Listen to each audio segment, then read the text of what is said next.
Hey there, Squirrel Army. Today we're here to talk about Conduit of Worlds. You can join the Squirrel Army by subscribing. Alright, so for 4 mana we get an artifact and we can play lands from our graveyard, Ramanap Excavator style, and then we can tap it to choose target non-land permanent in our graveyard, and if we haven't cast a spell this turn, we may cast that card. And if we do, we can't cast additional spells this turn. We can only activate it as a sorcery. So, I don't know about this. It is tough for me to get around the you can't cast other cards with it, and that you can't have cast any other spells before casting this one.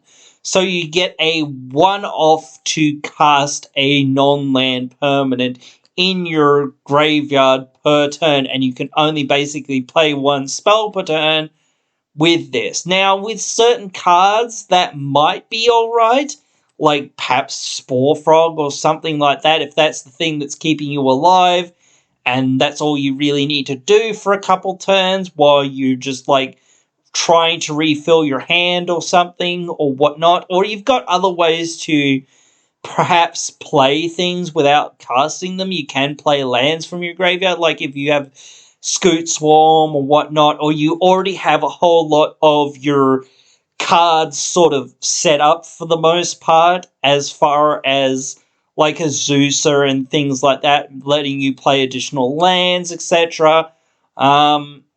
Or whatnot. You might only need to cast one spell per turn, and you're still getting a billion Scoot Swarm triggers or whatever it is you're doing.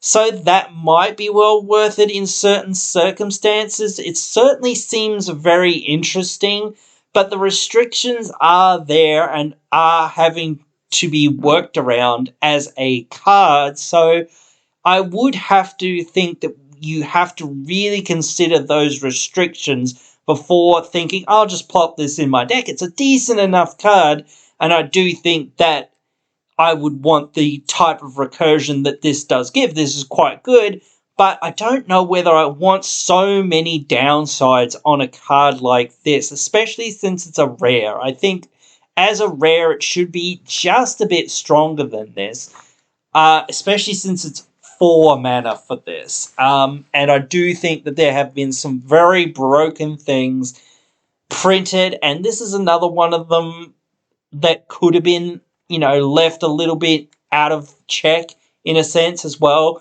You could have had this not to have to tap and get another card back. Like just saying, whatever, if you may choose a non-land permanent card in your graveyard. If you haven't cast spells this turn, you may cast a card, and if you do, you can't cast additional spells this turn.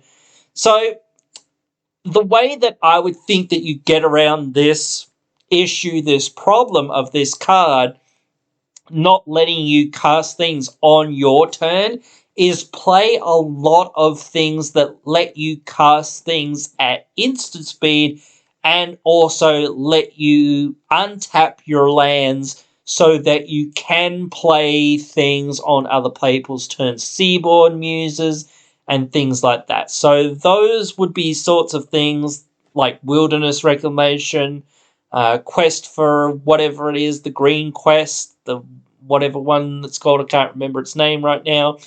But those sorts of cards so that you can untap your mana and have a whole bunch of things that let you cast things at instant speed. That way you can get around this card and don't really need to worry about, well, I can only cast one thing per turn on my turn. That's fine, because, I only needed to cast that one thing for the most part so that I could get my other one thing back or whatever, so that next turn I can actually do this and do that and whatever else and move on and get back in this game or whatever. You can loop lots of things the same way that you could loop a lot of things with Eternal Witness and Timeless Witness and things like that. So there certainly are tricks that you could do with those sorts of things that you can't do with this, but you can do other tricks with this. So Yeah, especially when you can untap this, but you can only cast things from there as a sorcery. But if you have things that say you may play things with flash, this is one rules question, I guess.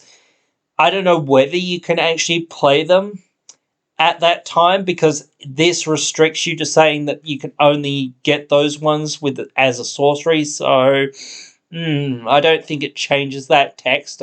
I think that is how it works. I'm not 100% sure, but yeah, I do think that this is still a good card, but you do have to build around it, and you do have to have the right kind of decks. You have to have a flash deck, essentially.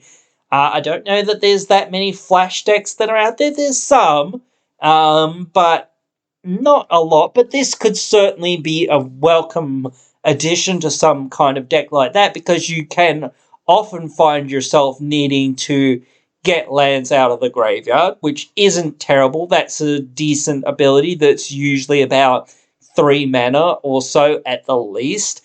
So that text alone, and then letting you play one spell, although you're limited to one spell per turn, essentially.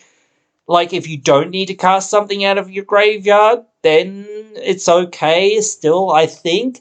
And when you do need to cast something more critical out of your graveyard, you might not care about taking a turn off still. So if you're not in that flash deck, maybe there are some homes for it. Not a lot, I would say. This is an artifact, so I would not want to run Bane of Progress and other cards like that when I'm in a deck that has cards like this in it. I wouldn't want to run it in a lot of my decks anyway, because it's just one of those things that, well, I'm playing enchantments and some artifacts sometimes do, and I don't want to sweep up all my own artifacts or enchantments with my own beta progress or whatever. So, when you're playing some of these cards, you've got to make that choice to say, well, am I just so, caring about what my opponents are doing, or needing to answer my opponent's things with my beta progress or whatever, that I can, care about sacrificing my artifacts and enchantments or whatever it is that are on the field that kind of need. I don't know, but still, that is a difficult set of decisions that sometimes is very game and moment specific and whatnot, so it's very hard to figure it out. But anyway, I hope you guys have enjoyed, and again, you can leave your thoughts down there in the comments below, and I hope that I can see you guys in the next one.